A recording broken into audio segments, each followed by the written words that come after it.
Hi there. What's your name and where are you from? Pat Ashton. I'm Director of Peace and Conflict Studies at IPFW. Peace and Conflict Studies. How's that working? Well, we're teaching a lot of people about peace, and hopefully we can increase it as we go.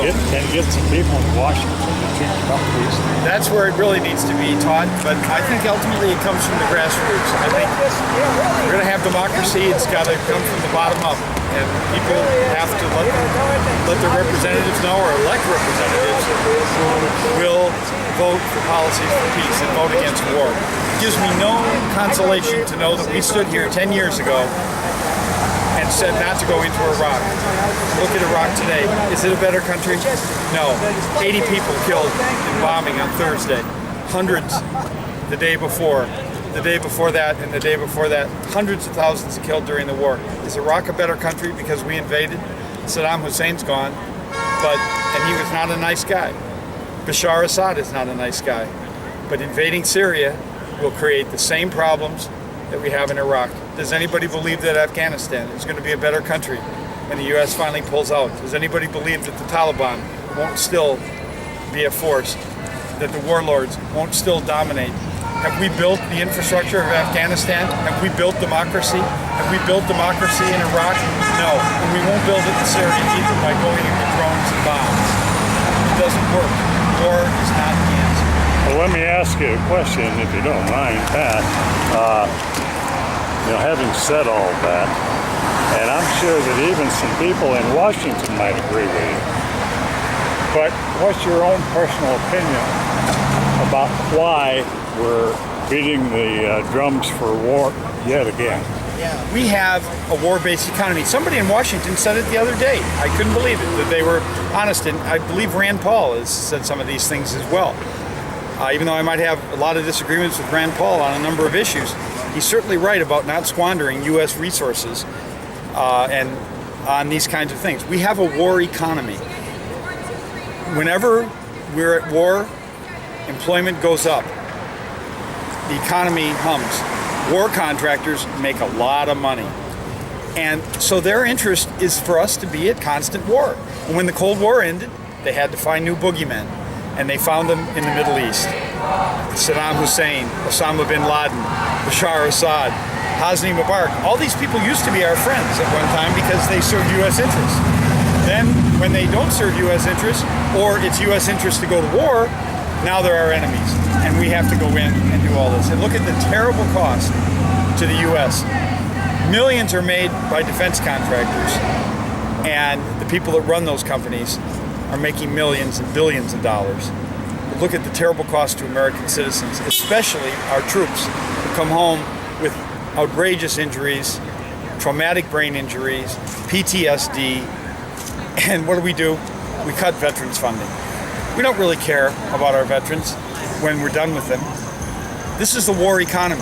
It's poison to everyone except those who benefit. Corporate leaders who make billions, and their allies in Congress who get paid billions to do their bidding. Everyone else in the U.S., ordinary citizens, and the people, certainly, of these countries pay the price. So it's a war for profit. Always. War is all about profit. You think it's always been that way? It's also about vengeance. The motive that it's sold to ordinary people is vengeance. As if, for instance, killing Major Nidal Hassan, the guy that shot up Fort Hood. Everybody's all about, let's kill him. What's that going to do? It's only going to prove that we're vengeful. Killing Osama bin Laden, why didn't they bring him back? They were right there. They could have captured him, brought him back, and we could have heard from Osama bin Laden.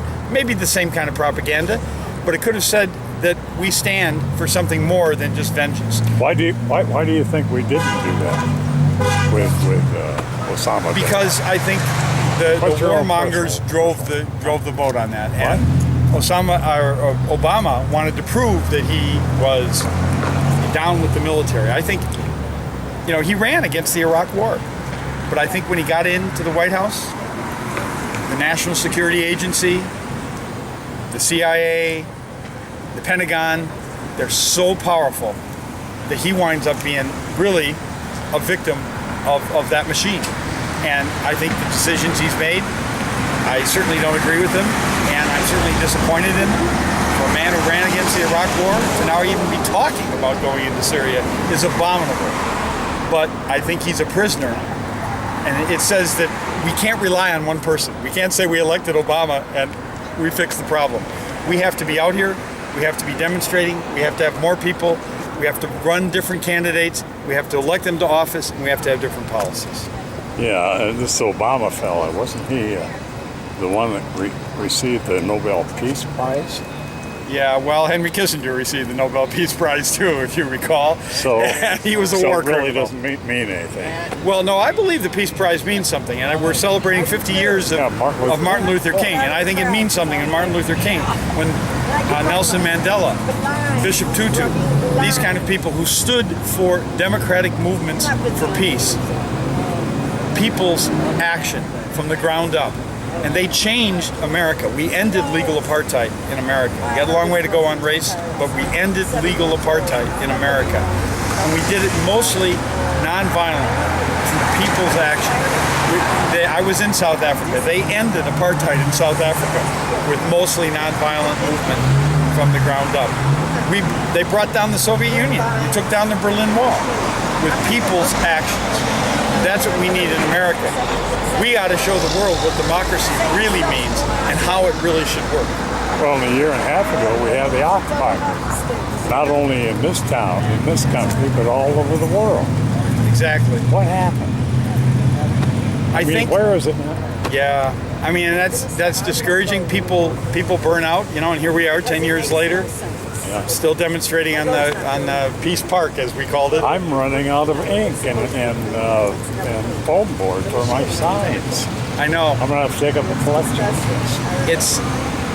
It's terrible to me, but I am encouraged by some signs, like the Occupy movement, like a lot of people who said, "Well, geez, maybe they have a point." Even people who might describe themselves as conservatives say, "Well, but the economy isn't working for me. I don't have jobs. My family doesn't have jobs.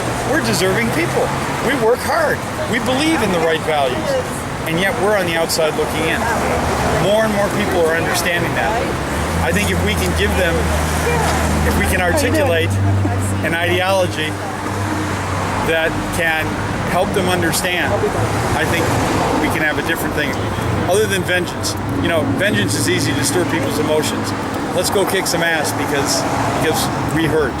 And that's what little kids do. And don't we try to teach them differently? The 2-year-olds, we expect them to act out. Right. But grown people, we expect them to act differently. And so it's time for America to grow up. Patrick, thank you so much. And I hope that everything you're recommending happens.